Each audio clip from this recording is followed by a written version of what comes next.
आज वो नीतीश कुमार गांधी मैदान में एक दिन खड़े होते हैं और बताते हैं कि 10 लाख लोगों को सरकारी नौकरी दे दूंगा, जबकि 2 महीना पहले तक कह रहे थे कि ये तो संभव ही नहीं है। फिर भी कोई ना कोई जुगत लगाकर मुख्यमंत्री बने हुए हैं। उनके पास 120 विधायक थे, लेकिन उन्होंने पद से इस्तीफा दे दिया था।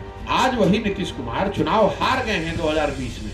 उनके पास सिर्फ 43 विधायक हैं। 22 के नीतीश कुमार में जमीन आसमान का फर्क है।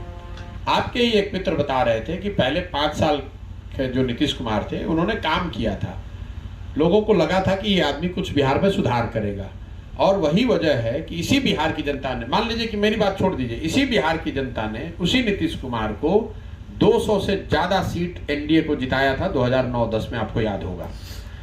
वही नीतीश कुमार जब 14-15 में लोकसभा में चुनाव हार गए, लोकसभा में हारे थे, मुख्यमंत्री पद से उनको हटने की जरूरत नहीं थी, तो उन्होंने राजनीतिक मोरालिटी को ध्यान में रखते हुए पद से इस्तीफा दे दिया था।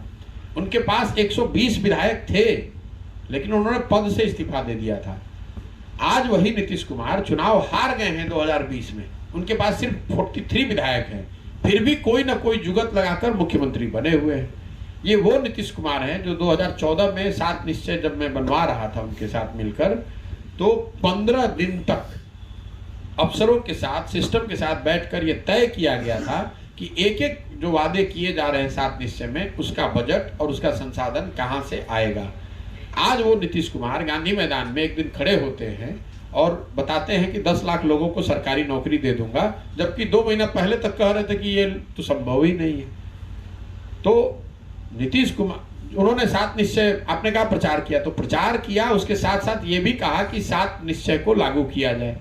7 निश्चय की योजना लागू है जी, लागू तो और अगर लागू नहीं है, मान लीजिए कि आप वोटर हैं और 7 निश्चय की योजना के आधार पर नीतीश कुमार के उससे पहले के काम काज के आधार पर आपने 2015 में उनको वोट दिया, 15 के बाद उन्होंने 5 साल 7 साल काम नहीं किया, तो आपके पास 2 विकल्प है कि चूंकि आपने उनको 2015 में समर्थन दिया था तो आप लगातार जीवन भर समर्थन देते रहे, या आप ये कहें कि नहीं, इनको समर्थन जिस पर दिया था ये काम किया नहीं, मैं समर्थन इनको न देख किसी दूसरे को दूंगा।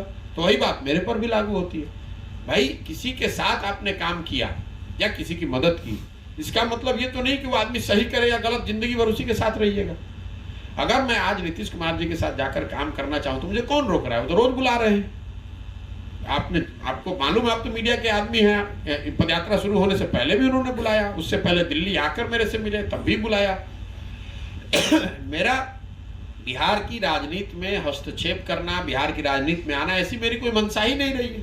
आप कह रहे हैं कि जीत जाइएगा तो क्या कीजिएगा क्या नहीं कीजिएगा। 15 में तो चुनाव हम जीत गए थे ना। अगर हमको यहाँ मंत्री बनना होता, बिहार की सरकार में रहना होता, तो हमको 15 में कौन रोक रहा था?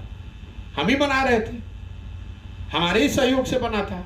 हम ही उस समय उनके मुख्य सलाहकार थे, जिसको जरूरत हो, जिसकी मन होता अपने खुद बन जाते। हमारी कोई उस समय समझ ही नहीं है ऐसी थी कि हमें बिहार में कुछ ऐसा करना है। भाई, अच्छा काम होना चाहिए। मैंने ये भी कहा कि आज 10 लाख नौकरी देने लड़कों को मैं छोड़ देता हूँ काम, अभी ये पूरा अभियान वापस ले लेंगे, मैंने तो ऑन रिकॉर्ड कहा है। लेकिन अगर बिहार में सुधार नहीं हो रहा है या दिनों दिन स्थिति और खराब होती जा रही है, मैं भी यहीं का लड़का हूं, तो आकर मुझे प्रयास नहीं करना चाहिए।